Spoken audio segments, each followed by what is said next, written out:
నెల్లూరు నగరంలోని ఆజాద్ సెంటర్లో అమరవీరుల స్మారక స్తూపం మరియు జాతీయ జెండాను ఏపీ వక్ఫ్ బోర్డ్ చైర్మన్ అబ్దుల్ అజీజ్ ఆవిష్కరించారు. ఈ సందర్భంగా అబ్దుల్ అజీజ్, కోటమిరెడ్డి శ్రీనివాసులు రెడ్డి, మేయర్ సుజాత అశోక్ మాట్లాడారు.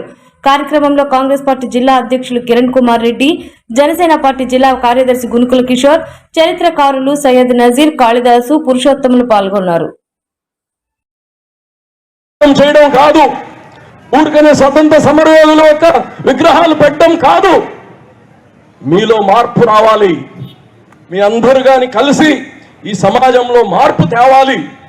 మీ అందరూ కలిసి నెల్లూరులో ఎక్కడ ఉంది సెక్యులరిజం అంటే ఆజాద్ సెంటర్లో ఉంది అని చెప్పేటట్టు ఉండాలి మీరు అందరూ తెలియజేస్తున్నా.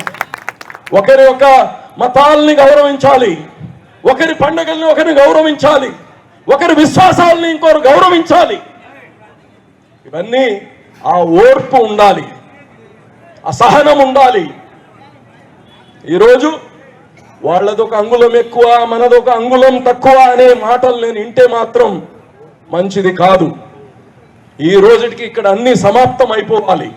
మీరందరూ ఒక అన్న తమ్ముళ్ళలాగా ఉండాలి. ఈ యొక్క స్వాతంత్ర సమరయోధుల యొక్క జీవితాలు మన కోసం త్యాగాలు చేసినాయి. కాబట్టి మీ అందరిని నేను ఒకటే కోరుతున్నా, ఈ యొక్క నెల్లూరు మనకందరికీ తెలుసు, రొట్టెల పండగ చేస్తాం మనం. భారతదేశంలోనే కాదు, అనేక విదేశాల నుంచి కానీ ఇక్కడ మతాలు కులాలకి అతీతంగా ఇక్కడికి వస్తారు. ఇటువంటి ఒక నెల్లూరుకు ఒక చరిత్ర ఉంది. ఇటువంటి చరిత్రని ముందుకు తీసుకెళ్లాల్సిన బాధ్యత ప్రతి ఒక్క పౌరుడిది ఉంది. ప్రత్యేకంగా ఈ యొక్క సెంటర్లో ఉంటున్న వ్యాపారస్తులు కావచ్చు, ఇక్కడ ఉండే స్థానికులు కావచ్చు, అందరూ కలిసిమెలిసి ఒక నూతన ఈ యొక్క సెంటర్ని చూస్తుంటే నిజంగా సంతోషం పొంగి వస్తుంది. నాకు ఒక తెలియని ఒక గౌరవం వస్తుంది ఈ సెంటర్కి. లేకపోతే ఇంత ముందు వస్తే ఇక్కడ ఏదో చీకటిగా గందరగోళం ఉండేది. ఈరోజు ఎంత ఆనందంగా ఉందంటే అంత ఆనందంగా ఉంది. అందుకోసం మీ అందరినీ ఇంత మంచి కార్యక్రమానికి వచ్చేసిన పెద్దలందరికీ నేను చాలామంది పేర్లు తీసుకోలే, వాళ్ళందరికీ ప్రతి ఒక్కరికి పేరు పేరును నేను ధన్యవాదాలు తెలియజేస్తూ మరి ఈ కార్యక్రమాన్ని దిగ్విజయం చేసిన దానికి మీ అందరికీ పాదాభివందనాలు చేసుకుంటూ జై హింద్.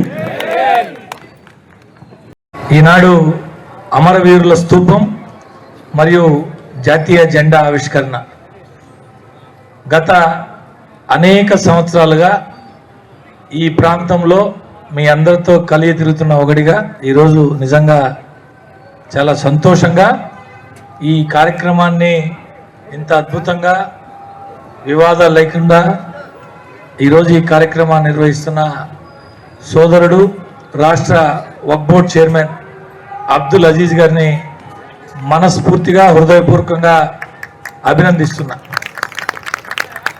అనేక సార్లు అనేక సందర్భాల్లో ఈ ప్రాంతంలో చిన్న చిన్న వివాదాలు మధ్యలో పోలీసు వారు ఇతర రకరకాల వ్యక్తులు మళ్ళీ వచ్చి సర్దపెట్టి పోయి చిన్న చిన్న ఇష్యూస్ ఇక్కడ అనేక సందర్భాల్లో జరుగుతున్నటువంటి పరిస్థితుల్లో మంచి ఆలోచన చేసి ఎక్కడ ఏ వివాదం లేకుండా అందరికీ ఆమోదయోగ్యంగా ఈరోజు ఇక్కడ అమరవీరుల స్తూపం, జాతీయ జెండా ఈ రెండింటిని ఇంత అద్భుతంగా ఆవిష్కరించినటువంటి సోదరుడు అబ్దుల్ అజీజ్ గారికి పాల్పంచుకుని మీ అందరికీ హృదయపూర్వక ధన్యవాదాలు తెలియజేసుకుంటూ ఒక మంచి కార్యక్రమంలో నన్ను ఆహ్వానించిన దానికి పెద్దలు అబ్దుల్ అజీజ్ గారికి ధన్యవాదాలు తెలియజేసుకుంటూ సెలవు తీసుకుంటాం.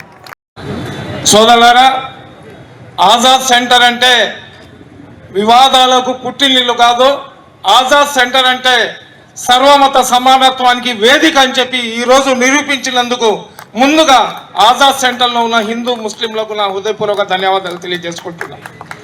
సోదరులారా, దాదాపు 30 సంవత్సరాల ముందు నుంచి ఇక్కడ ఏదైతే మునిముడి బస్టాండ్ అని పిలువబడే ఈ ప్రాంతంలో ఇక్కడ ఉన్న రాయల్ టైలర్ అహ్మద్ బాషా గారు కానివ్వండి, అదేవిధంగా ఇక్కడ ఉన్న యువకులు ఎవరైతే మన సిరాజ్, అజీజ్, ఇంకా చాలామంది అహ్మద్ బాషా వాళ్ళ కుమారులు, అదేవిధంగా లిబర్టీ టైలర్, వీళ్ళందరూ కూడా ఇక్కడ ఆగస్టు 15 అదేవిధంగా రిపబ్లిక్ డే ఉత్సవాలు చేసుకునేవాళ్ళు. అయితే ఆ ప్లేస్ చాలా పెద్దది ఉండింది. ఆ ప్రదేశంలో స్వామి వివేకానంద గారి విగ్రహం పెట్టాలని చెప్పి ఇక్కడ ఉన్న మా హిందూ సోదరులు ఆ రోజు ఉన్న ఆనం వివేకానంద రెడ్డి గారికి పోయి కోరుకున్న తర్వాత అతను కార్పొరేషన్లో స్వామి వివేకానంద గారి విగ్రహాన్ని ఇక్కడ పెట్టడానికి అనుమతి ఇప్పించినారు. అప్పటి నుంచి స్టార్ట్ అయిన ఈ వివాదం కొన్ని సందర్భాల్లో హిందూ ముస్లింల గొడవ దాకా వెళ్ళింది. అయితే ఇక్కడ ఉన్న నాయకులు కానివ్వండి, ఇక్కడ ఉన్న యువకులు కానివ్వండి, అదేవిధంగా 3 టౌన్లో ఉన్న పోలీస్ అధికారులు కానివ్వండి, వీళ్ళందరూ కూడా మాజీ మేయర్, నెల్లూరు నగరపాలక సంస్థ మాజీ మేయర్, రాష్ట్ర వక్ఫ్ బోర్డ్ చైర్మన్ అబ్దుల్ అజీజ్ గారిని వేదికలు అలంకరించాల్సి కోరుతున్నాం. అలాగే నుడా చైర్మన్ కోటమిరెడ్డి శ్రీనివాసరెడ్డి గారిని వేదికలు అలంకరించాల్సి కోరుతున్నాం. 1942లో జర్మనీలో ఉంటూ ఈ యొక్క కార్యక్రమం కొనసాగుతా ఉంది. మరొక 20 నిమిషాల యొక్క కార్యక్రమం.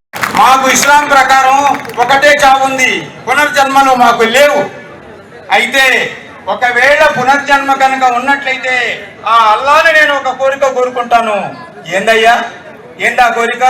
అల్లా, నన్ను మళ్ళీ పునర్జన్మ ఇచ్చి ఈ భారతదేశంలో పుట్టించు. ఈ